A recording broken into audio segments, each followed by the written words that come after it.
அந்த ஒழுக்கம் கட்டுப்பாடு இருந்தால் அவனுக்கு பக்தி தேவையில்லை. இதுதான் என்னுடைய கணிப்பு. கோயிலுக்கு போகணும்னு நான் சொல்ல மாட்டேன். நான் போகிறேன், எனக்கு அதுக்கு ஒதுக்கிறதுக்கு நேரம் கிடைக்குது, விரதம் எடுக்கிறதுக்கு டைம் கிடைக்குது, அதனால நான் போகிறேன். மனசை ஒருமுகப்படுத்துறதுக்கு நம்ம முயற்சி பண்ணி அதில் ஓரளவு வெற்றி அடைய முடியும்னா அதுதான் கோவில்.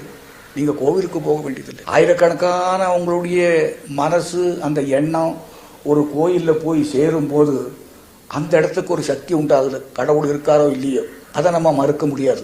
அந்த சக்தி உண்மையாக மனப்பூர்வமாக விரும்புகிறவங்களுக்கு, வேண்டிக்கிறவங்களுக்கு கொஞ்சம் கொஞ்சம் கிடைக்கும்னு என்னுடைய அபிப்பிராயம். ஏன்னா மனுஷனுடைய மனசுக்கு ஒரு இது இருக்குல்ல, பலம் இருக்குல்ல. கஷ்டம் இல்லாமல் சினிமாவில் சேர்ந்த ஒரே ஒரு நடிகை, பெருமையாக சொல்லலை, நான் தான் எல்லாம் சொன்னேன், ஃப்ளூக்குன்னு சொல்கிறேன்னு.